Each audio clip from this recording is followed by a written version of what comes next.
my name is Philippe Dufort, as Jean-François mentioned, so I'm the co-organizer of this conference with Philippe Beaulieu-Brassard. So we're mentioning the biography of our participant tonight because we are live streaming this specific round table.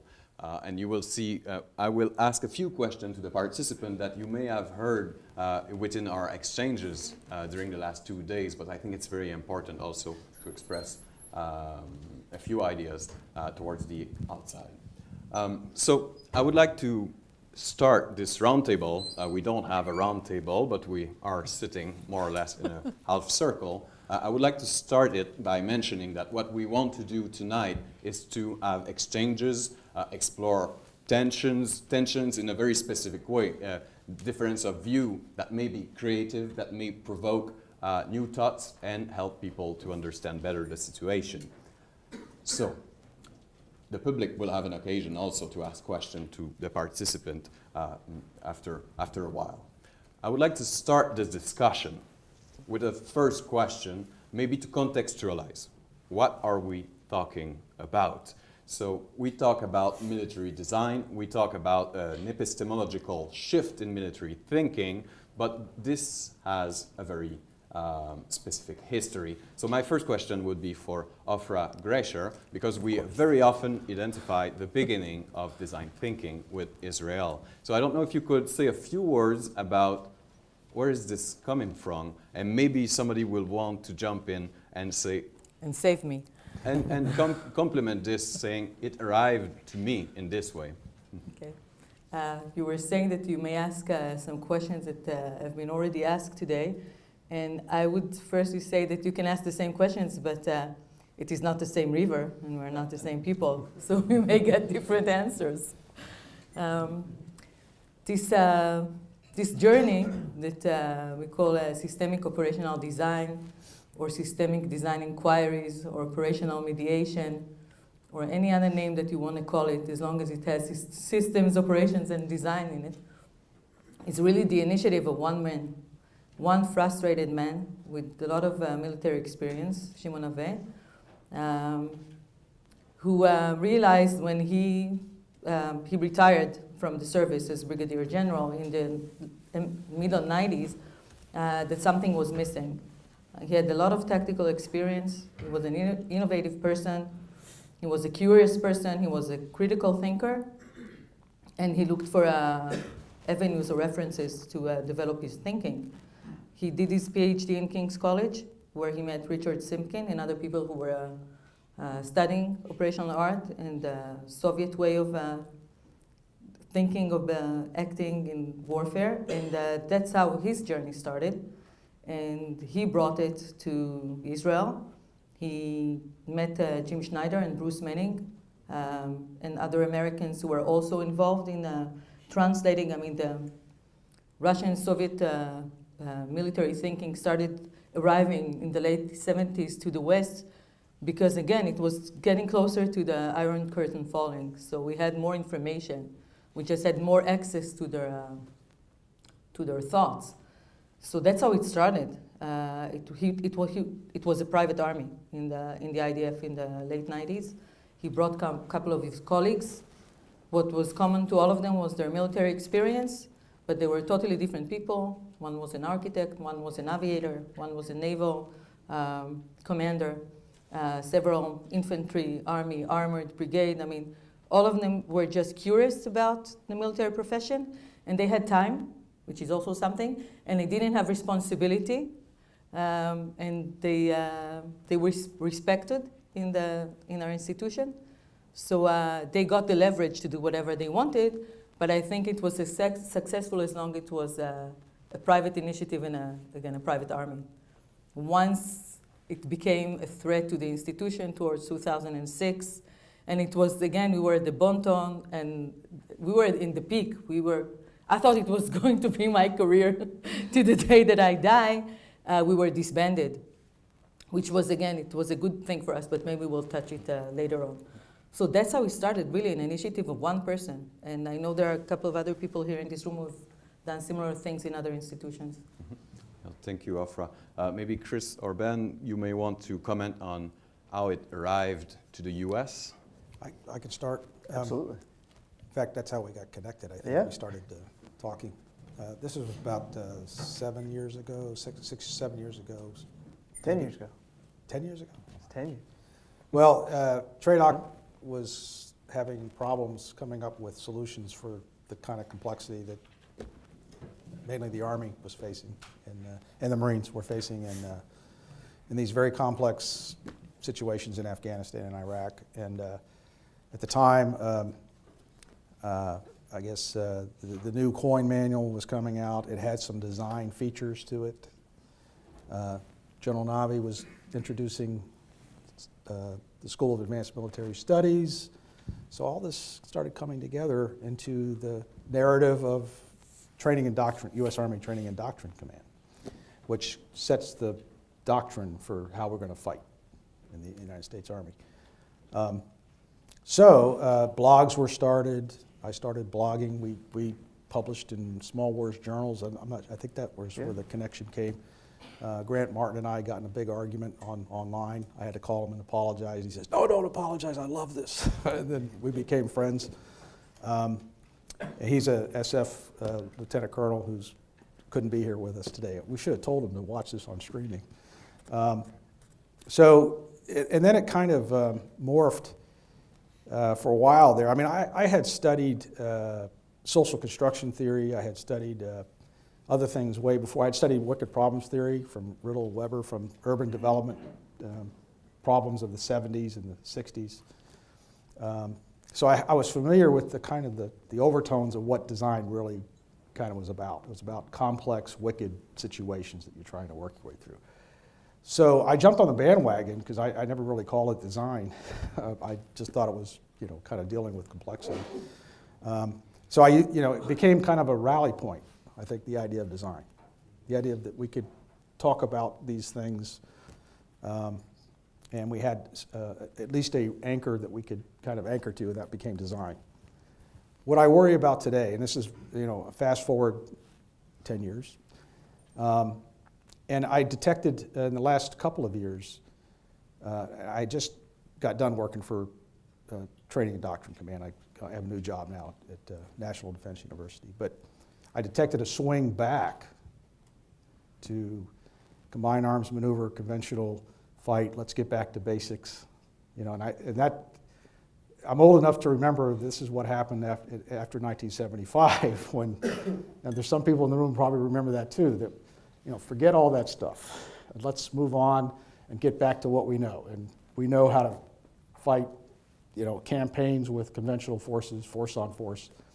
I honestly see the Army and a lot of the military, in fact, switching back to that doctrine of force on force, kind of state on state actor warfare. So I'm a little pessimistic about design because I think the U.S. tends to be the 800-pound gorilla that the NATO members follow, and we go back to that. I'm afraid there's going to be some pulling with others, and I would encourage the Canadians in particular to stick with it because that's going to make you unique. I have that. I'm predicting that this pull back to conventional ways of planning is going to be taking back over. We're going to go back to what we're comfortable with as an institution. So I just throw that out as an issue as well. That's good. Sure. Ben, do you want to comment on that before we move on? Sure. I know that most of the people that will be listening to this podcast or the live stream may have some confusion over the term design, or what do we really even mean by that? What I would offer is that design has a lot of things in common with cheese. And I like to say that because we had the introduction in English and French, and as we all know, the French love their cheese irrationally.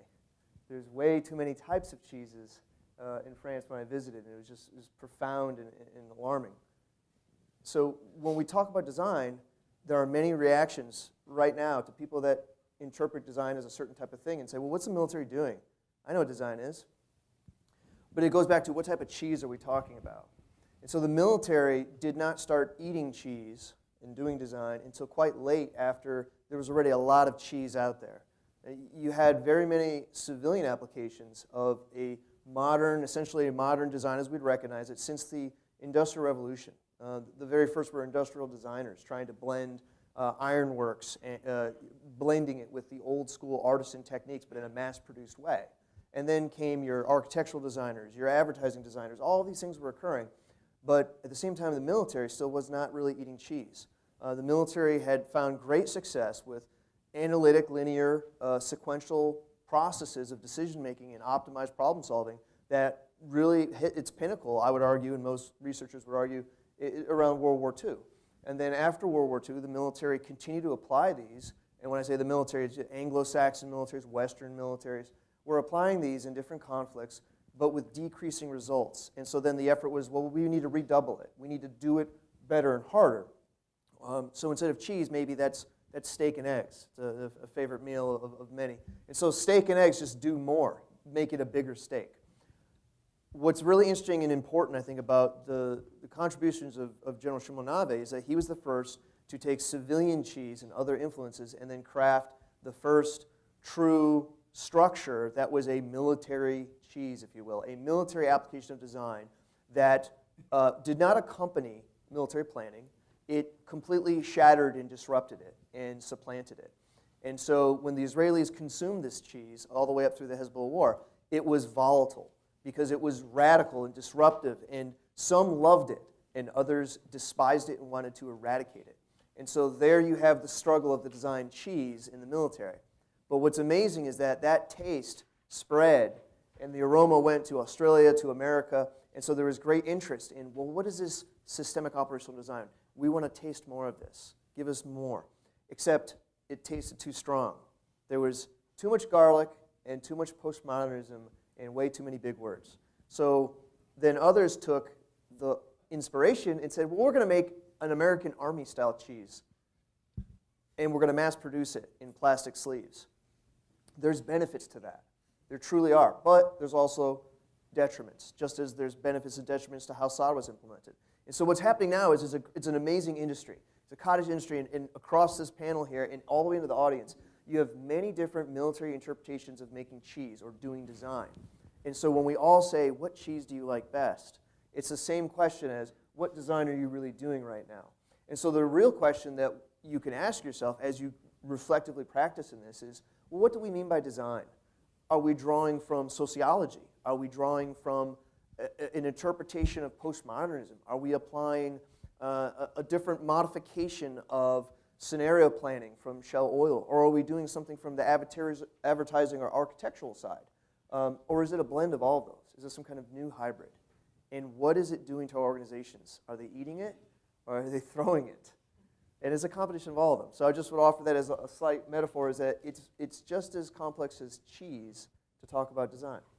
If I can echo just shortly, because I'm listening to Chris and I'm listening to Ben, and really at the beginning I said Jim Schneider and Bruce Manning. I mean, these are people who came from operational art. Uba Vasdesege, Paul van Rijper, they appreciated operational art. They realized that the combination of operational art, which was a little, of the old world in symmetric warfare and had to do with, the Red Army, and Tukhachevsky and all kinds of people who were dead, they realized that design brought something, enlivened the discussion on operational art. But that was the combination. Now, I think when the combination was lost, as you said, when it became only design and not military design, then all the plethora of ideas started, and then it became just hot air balloons. But Andrew Marshall, he wasn't the guy who was talking about design.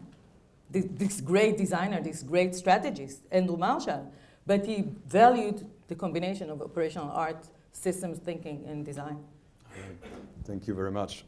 As you can see, it won't be hard to get this debate going, but first I would like to, you notice that we have two generals around this table, and I think it's quite telling, so I thank you very much for participating in this exchange. And my question would be for you. I don't know if General Whale or General Porkolab wants to start. But what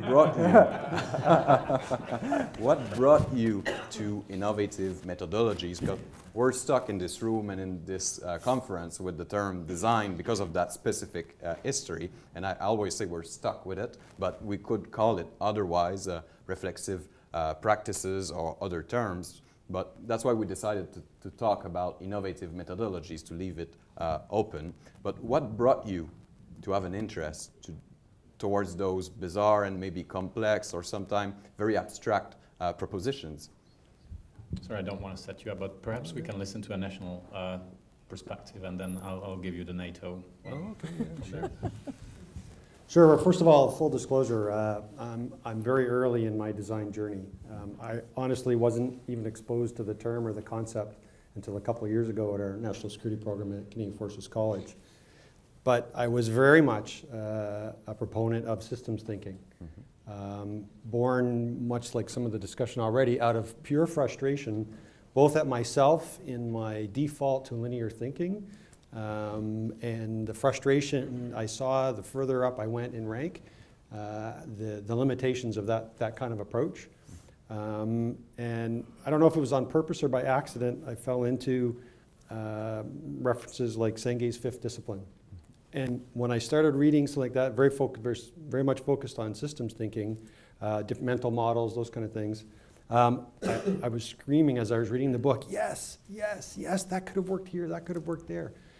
And then when I started applying it, I was met almost with ridicule, because it was outside of the linear thinking, the solid processes. But when I started receiving results, then I started getting called upon to be leading some planning processes. So I came to it out of frustration and by accident, and by being introduced to it in our formal professional development system. But I'm happy to see that we're still moving forward with it. I still see the struggle ongoing. Everyone's aware with our new defense policy, strong, secure, engaged. We're very much engaged in implementation. And what's at the core of the implementation? Analytics, evidence-based decision making. If it's not in the database, it's not true. Real-time analytics processing, which is great, but I always wonder if we're defaulting to that kind of that linear, strict evidence-based decision making and losing the benefits of this kind of concept. So I think it's very important to keep talking about it and keep pushing it. Thank you. So I guess I'm the toddler on this group, at least from a design perspective, because my close encounter started through Ben, actually, about 2 years ago. But it was out of necessity. I was returning from Iraq 2003, and we went through a defense review, and one of the three findings was for Hungary that we had to create SOF, Special Operations Forces. Believe it or not, but in 2003 we didn't have any SOF in Hungary. So with two other colleagues of mine, I found myself in the dungeons of our MOD and a blank piece of paper and the task, design SOF. So going back to the video we have seen earlier, we didn't know what we didn't know. But we went on this journey and exploration. We obviously got a lot of help from the United States. And through building up Hungarian SOF and ending up commanding our unit, that just sort of, it was quite a journey for me that opened up my mind. So as a practitioner, I came up close with the changes in the context that I was talking about in the afternoon.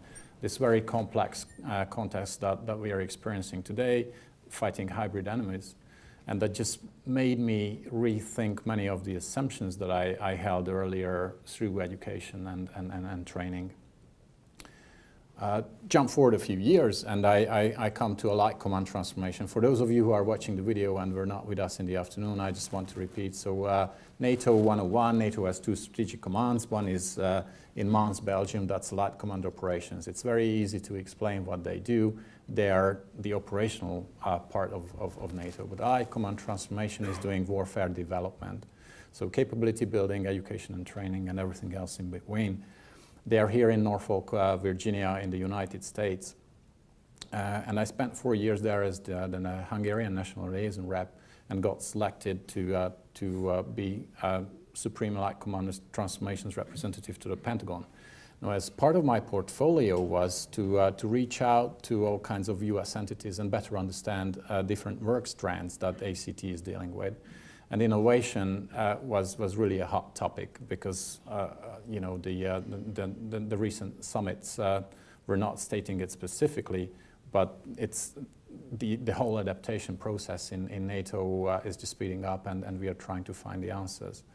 So it just came natural to me to go to SOCOM, and there obviously to join Special Operations University, and you know, through the secret handshake from my old SOF times, meet some guys there.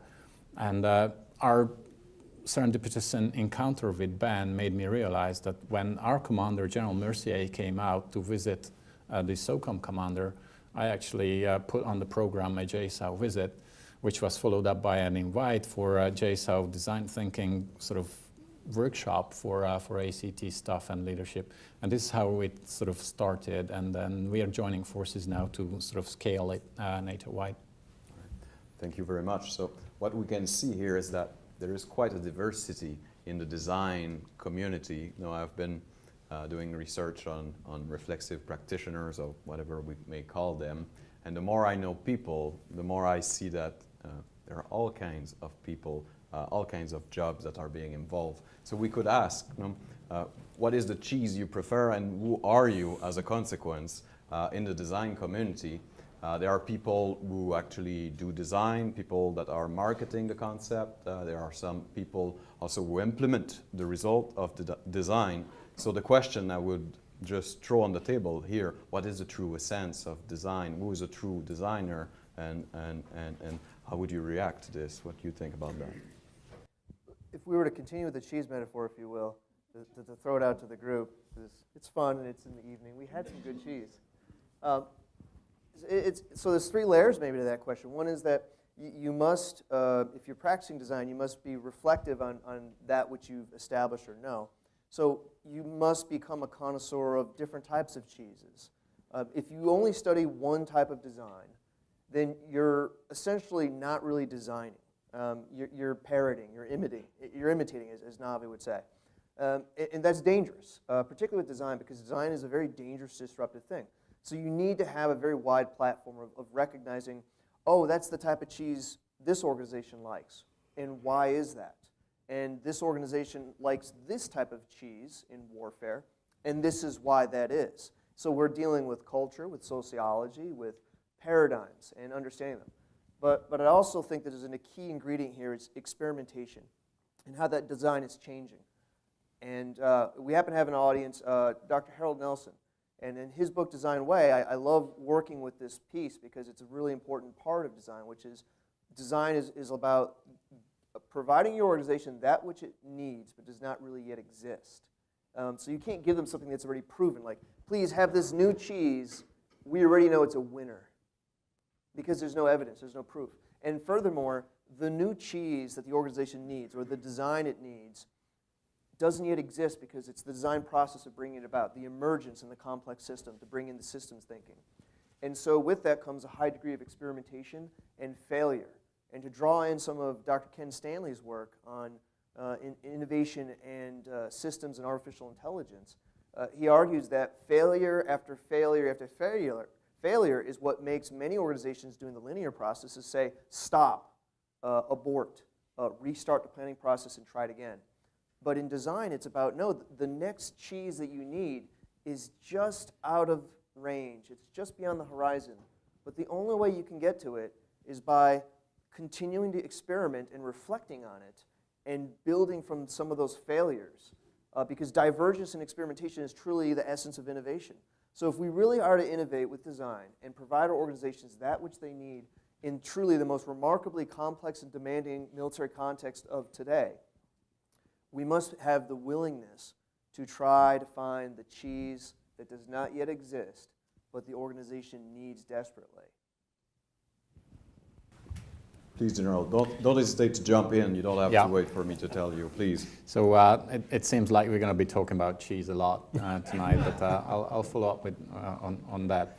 Okay. So we at NATO, what we would like to see is a lot more cheese. But it's not just cheese that I want to talk about, but cheese and wine. And the reason why, because I said this in the afternoon as well, that the biggest challenge for NATO right now is that we need to operate and adapt at the same time. So we know how to make wine. We are pretty familiar with making wine, and we are very good at it. I mean, if you look at the historical perspective of the alliance, I mean, we have been very successful at making wine. So the operation part seems to be okay, and the adaptation process is very much focused on that. Where we lack the expertise is really how to make cheese, and it's still very mysterious to the alliance as a whole. Now, I think where Allied Command Transformation comes into the picture is that we don't want everyone just to make their own cheese. We would like specific flavors to be done at specific places, and if we could sort of streamline that process and create the conditions like a gardener for those cheese creating factories, then I believe that we're definitely in. All right, thank you. Anybody wants to jump in on this? What is the true essence of design? I'm totally lost in metaphors. It's cheese and wine. So being lost is a metaphor, right? So Is it getting cheesy or something? yeah. What was the question again? What's design for you? What kind of shape does design? And what is good design? Boy, I mean, once again, design, I guess, the way you asked me the question assumes utility, right? That you have some kind of a product that works. I tend to think, though, we always use the analogs or the metaphors associated with physical things, like buildings, and using architecture as the base metaphor for design. It's a combination of art and science, et cetera, et cetera. But I think what a lot of this discussion has been the last couple of days is about innovating concepts or innovating ideas about war. Because we are kind of stuck in the combined arms maneuver paradigm, the joint campaigning with synchronization charts and all the things that go into making everybody cross the line of departure together, et cetera, et cetera.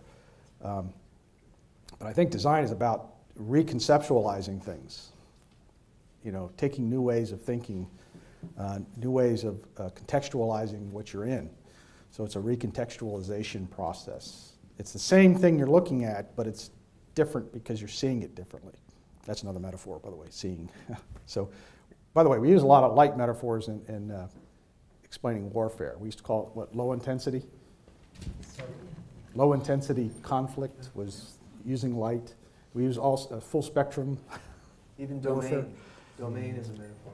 Right, so I become hypersensitive now to metaphors. I mean, you brought up cheese as a way of communicating, right? It's the only way to communicate. So I give you that to think about. Everything that's been said the last 2 days has been metaphoric. And if you've written them all down as we went, you would have realized that you fill up your book. It's the way we communicate about concepts. So design, in my view, is reconceptualizing. You want to jump in? Dive in. It's all about diving, not jumping. Dive deep into the dark holes. I don't think there is a good design or a bad design. It's going back to General Karinian. Either there is design or there isn't design. And it's deterministic. I mean, if you chose this path, it's like the matrix. If you took the blue pill or you took the red pill, there's no going back. When I didn't plan on doing this. I mean, I studied film, I studied security studies. I was going to be a filmmaker, but then I heard Shimon Avet talking about the Russian way of thinking, and I couldn't look back. I mean, it was shattering for me to reflect on myself and how I grew up and how I was thinking and how I was operating. There was no going back. So I think once you do it, once you realize what's behind it, you cannot do certain things, certain processes, and still say, well, I can choose. There's no choosing. I mean, I'm deterministic in that sense. There's no choosing. You go to do design because you feel disoriented. You feel disoriented in reality. And you're trying to figure out a way to get reoriented. to get in sync with reality. Now, we have a process that we think it's a best practice to get there, but you cannot start a design inquiry and finish a design inquiry in the same place you started. You cannot do a general's course 1 year and then the second year repeat the program. You cannot.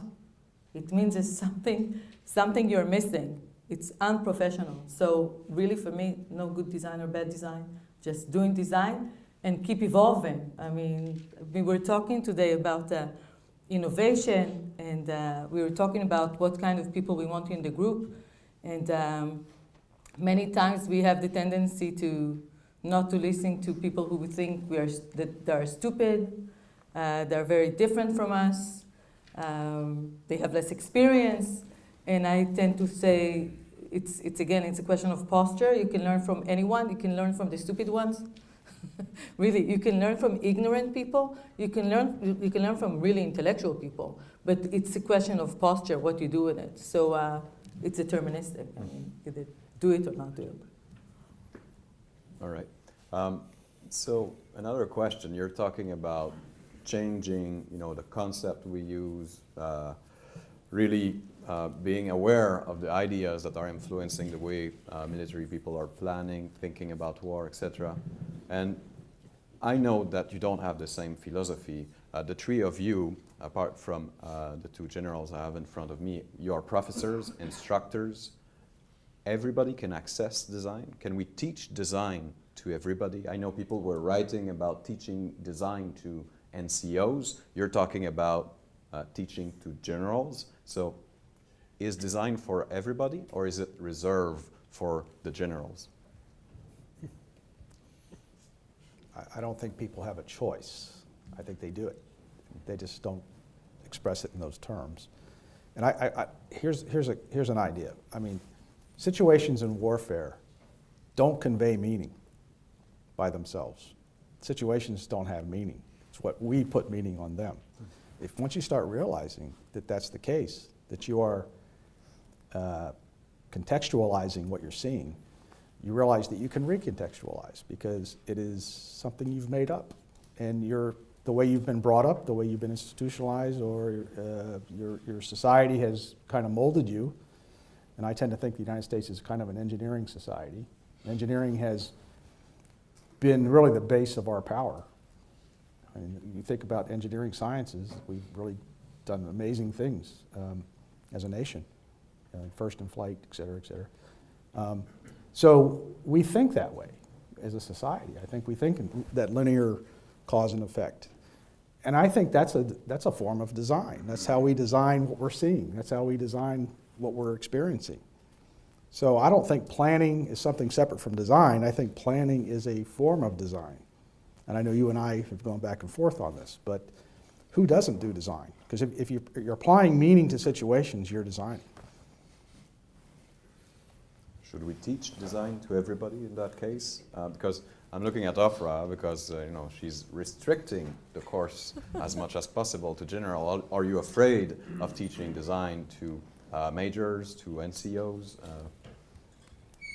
I think of the five of us, I think we had two approaches to what initiated us to going into design, or a combination of the two. It was either of necessity or curiosity, or both. I think people should study design, and I'm saying study and not teaching because really we don't teach our generals. They need to learn themselves. We are tools or vehicles for their own self-journey of learning, okay? I know it sounds philosophical, but that's how we do it. But they need it. So they need design, and that's why they go into this journey. I mean, the Chief of General Staff makes them come to the course. They're all very busy.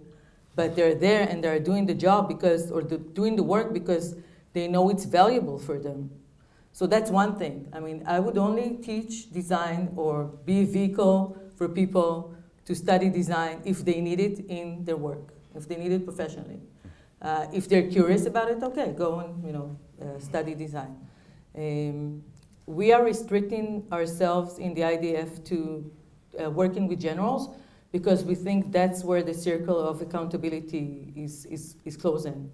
I mean, they identify the problem or are responsible to identify problems in the strategic or operational domains.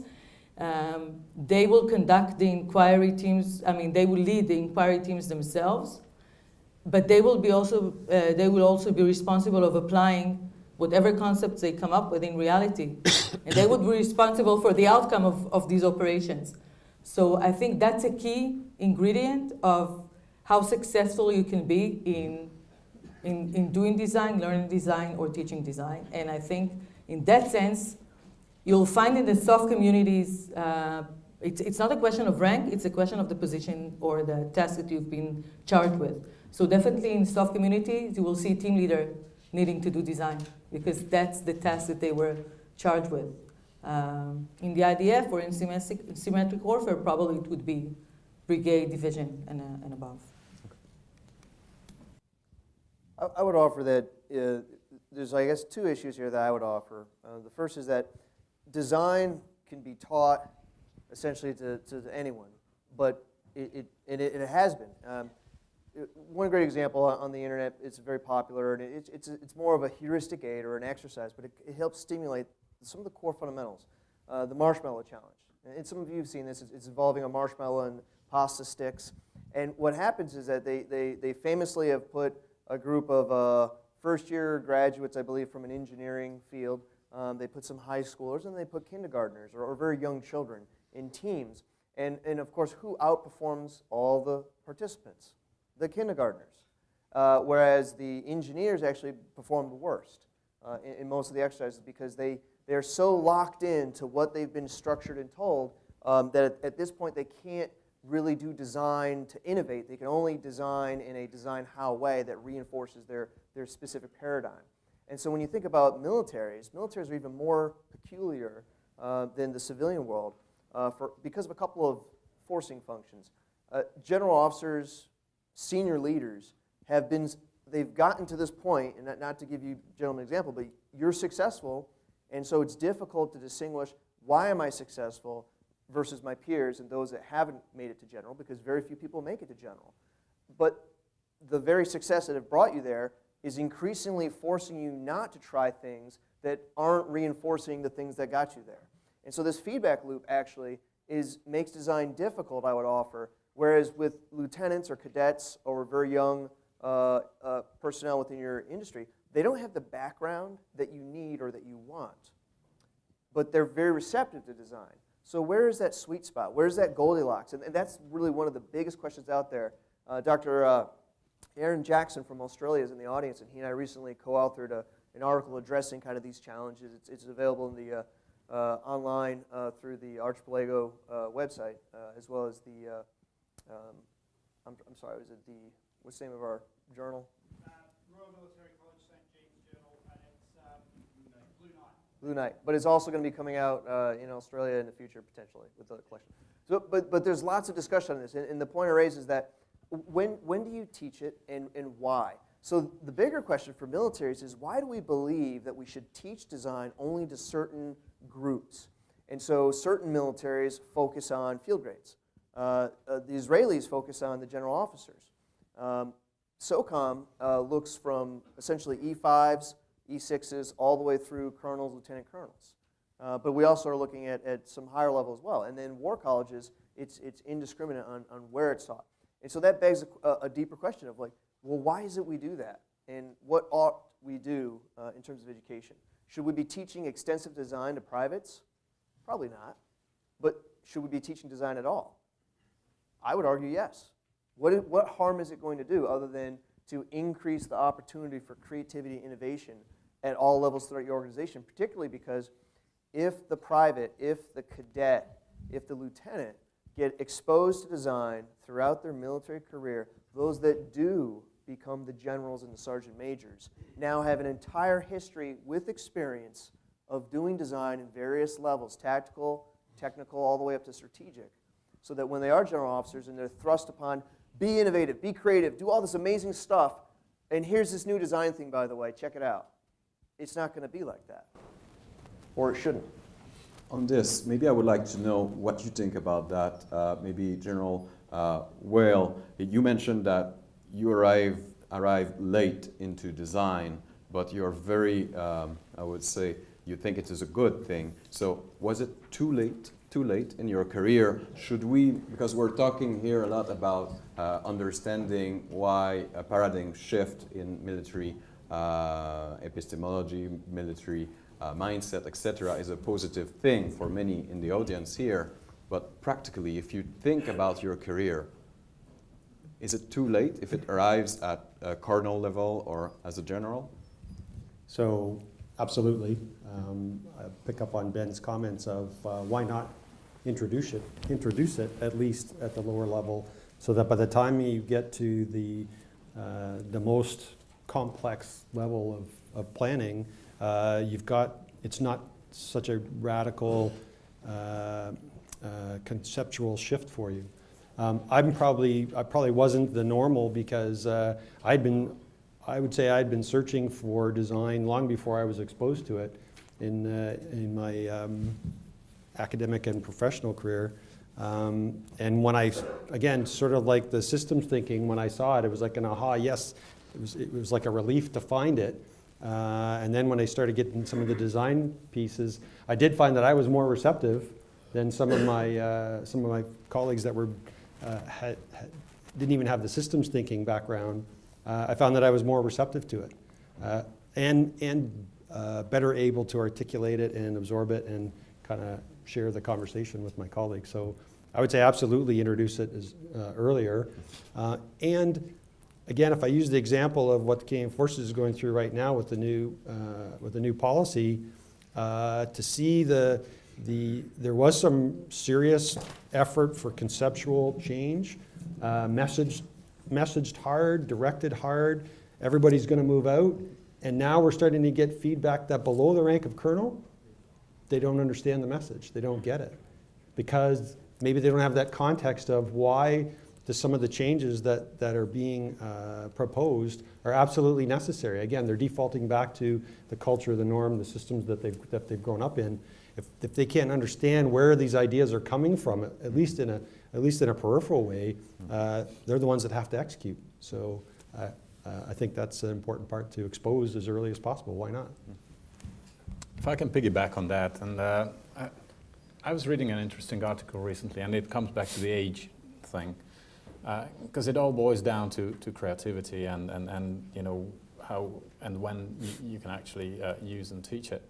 So I was reading upon this, and the myth about Silicon Valley and these startups is that the young college kid who just stops attending to classes and then actually starts this startup and becomes a millionaire in a year or two.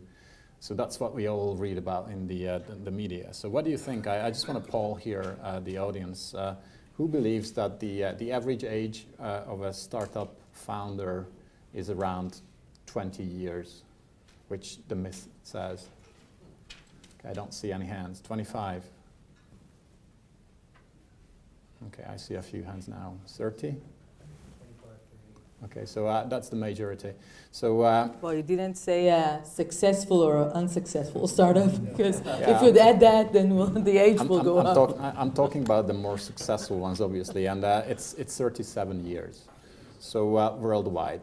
So they thought, yeah, that's worldwide, but Silicon Valley is the exception, because that's where we get all these people just leaving Stanford and going their own way.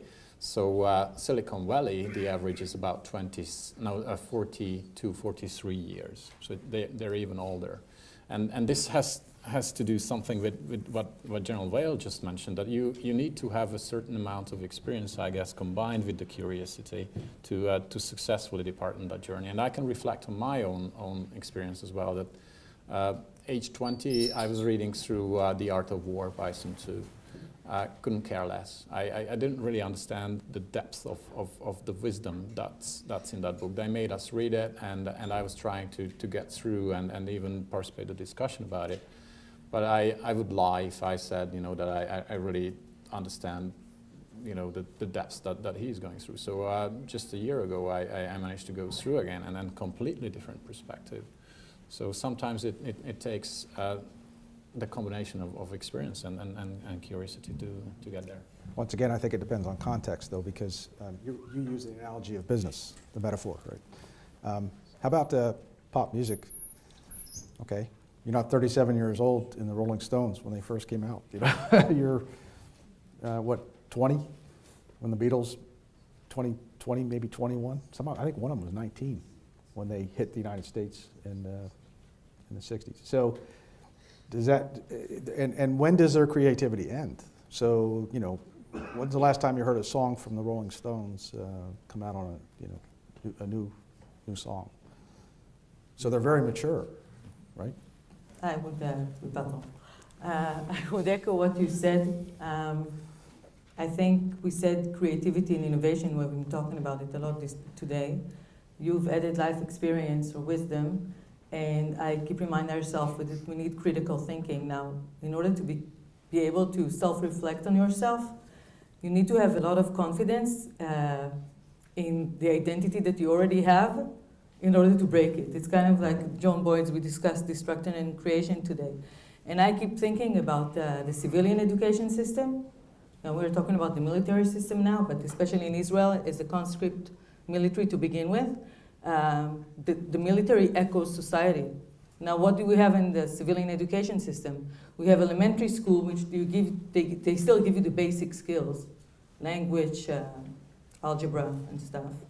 Then you have high school where they, put all the propaganda on you, all of it. I mean, what does it mean to be Israeli and a Zionist and a Jew and whatever, and we're the nation, the startup nation and stuff. But really the propaganda, why we need the propaganda in high school? Because then they put you in the military as a conscript. So you really need to identify with the cause. So until you are 20 or 21, they're building your identity to a certain, way, and they're giving you some skills. And only in the university, and also it depends what you study in university. Humanities is one thing, but maybe other faculties it's not so the case. You start self-reflecting on who you are, how you think, what they taught you, what is true, what you want to be. You start having choices. So if I'm going back to the military, could I really be innovative and critical if I haven't immersed myself for at least a few years in the doctrine, in the tactics, in the best practices?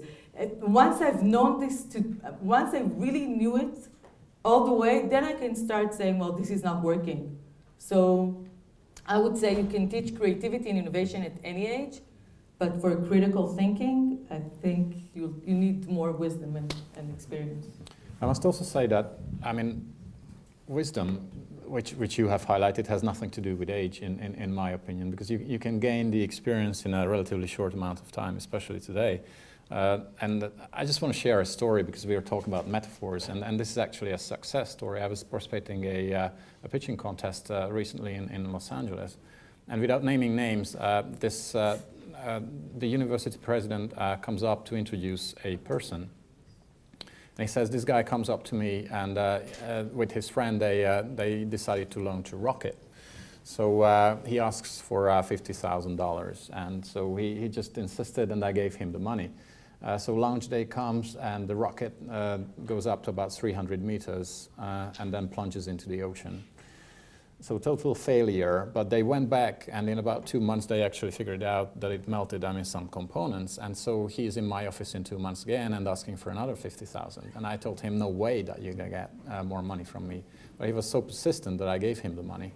So the second launch, these two people actually made world record, university world record with their rocket.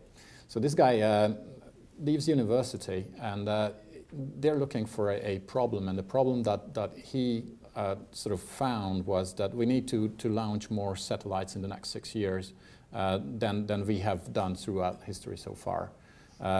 Microsatellites especially, so it just costs a lot of money. Rocket science is rocket science for its reason. So he wanted to create a way of making it more cost efficient. So with his friend again, they were brainstorming, and they created, okay, we're going to 3D print a rocket engine. So here comes the US DoD, and this story is about actually the gardener and creating the conditions for education and testing and experimentation and all these things.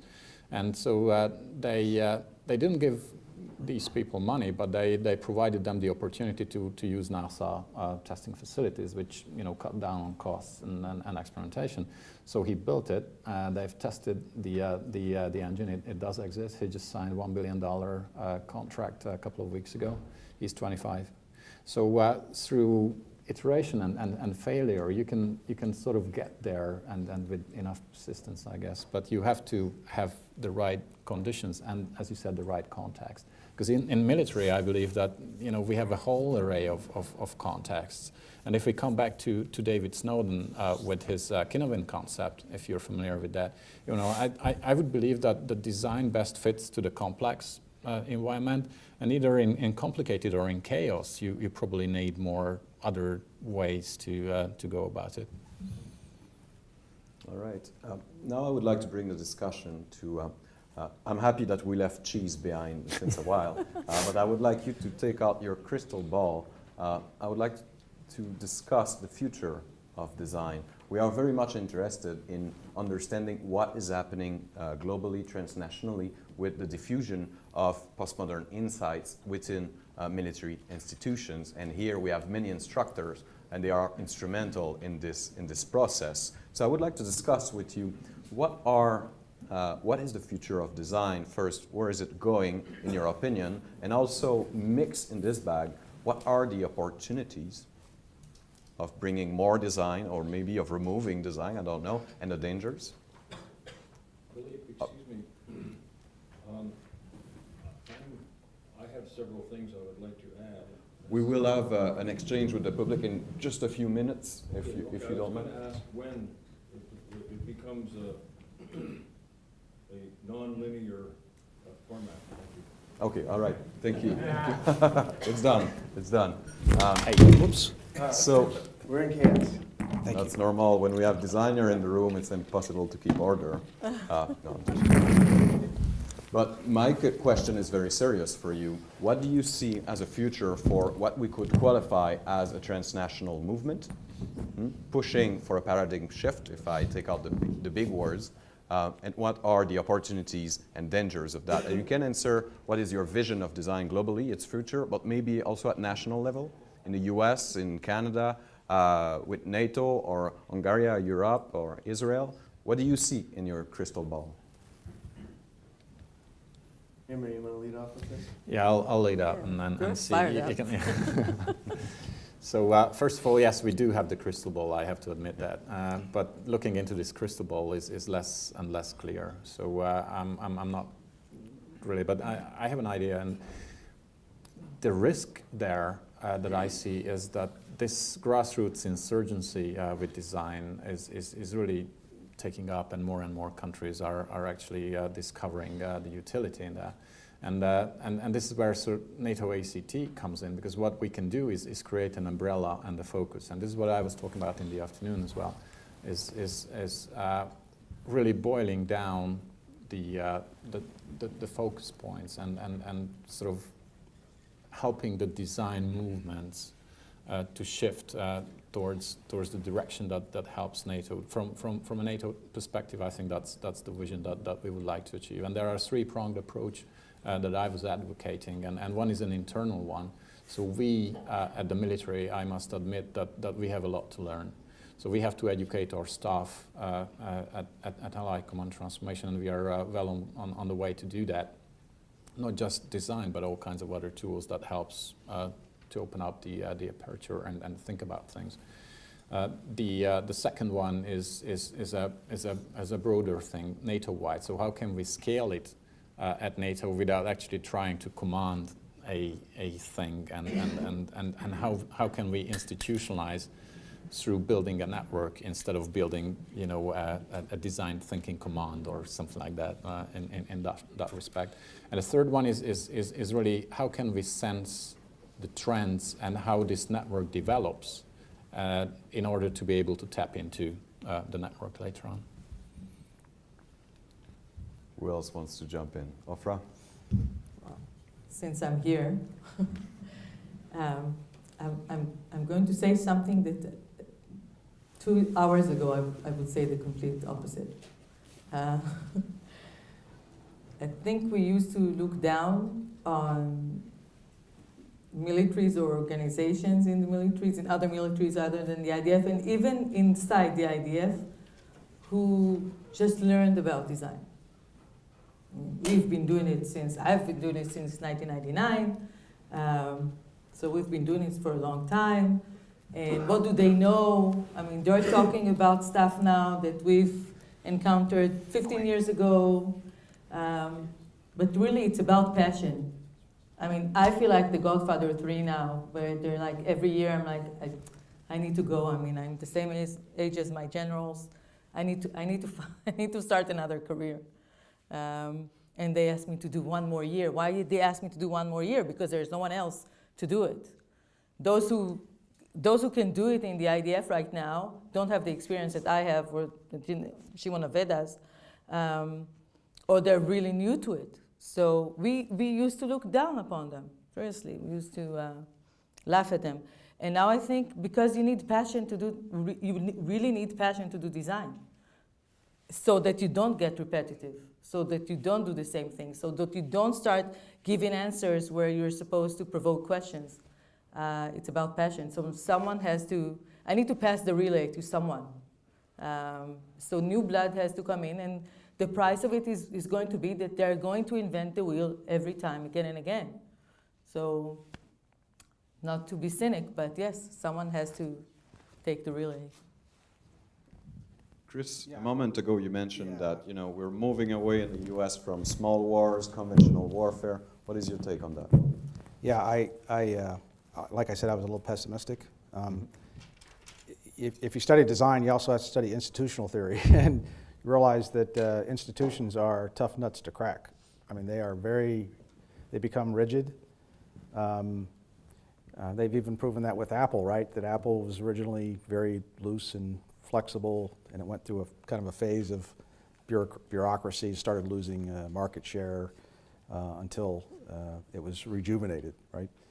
I don't know if we have that same system in military bureaucracies where we can reinvent ourselves, so to speak.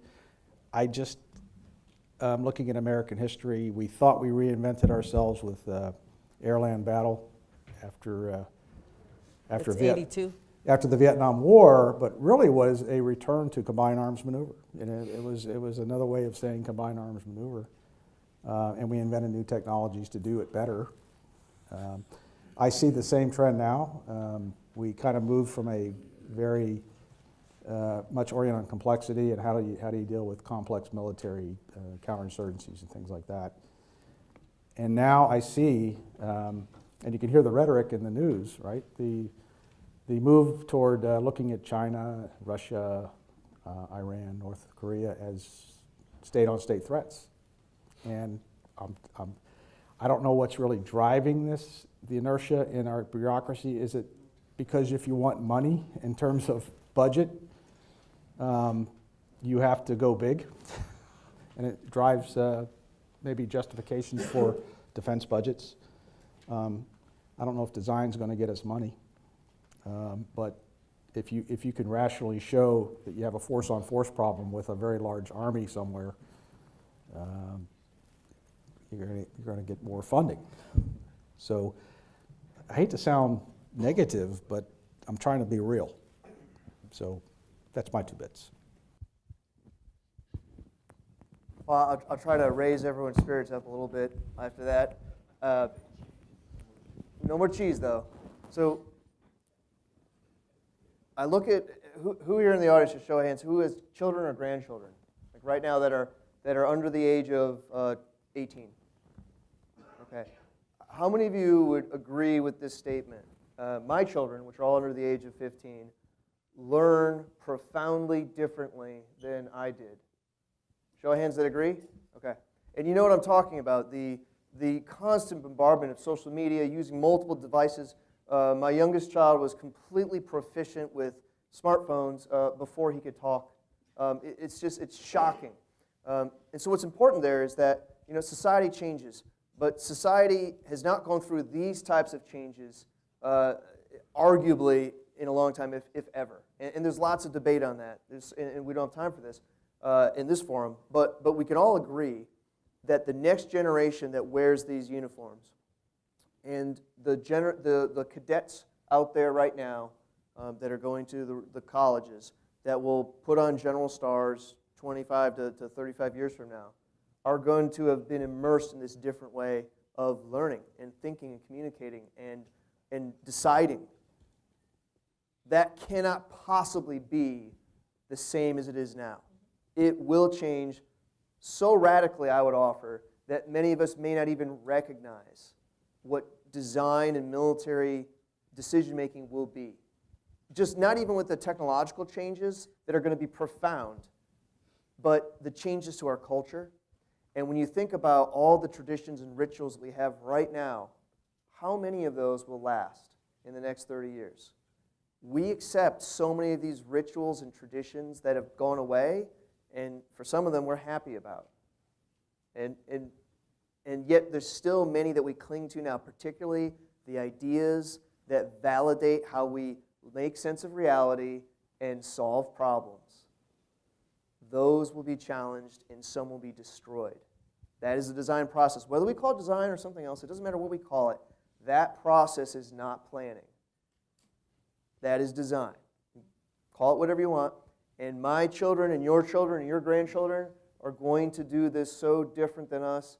I just hope that we're creating the right seeds, the right context, the right environment, so that those trees and weeds, if you will, are going to grow in the direction that benefits our nations. So just to pivot off that a little bit, my opinion is design needs champions right now to set that stage. I agree that kind of revolution will happen, and the further we can push it now, the closer, the smaller that gap will be. And in the short term, if we want to progress design, it's got to produce results. There's a bit of a challenge with that, with the failures that you talked about, getting permission from your organization to fail often and fast is not easy, but when you produce results, no matter how you got there, there will be those that will start to take notice. And it's either, as we talked about when we started, it's either that promised land or the burning platform that's going to drive you there.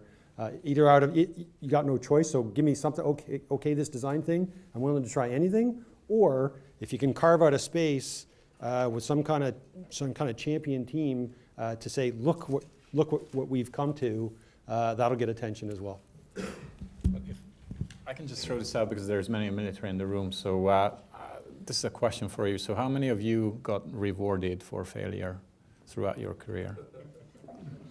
Yeah, that's what I thought. All right, thank you very much.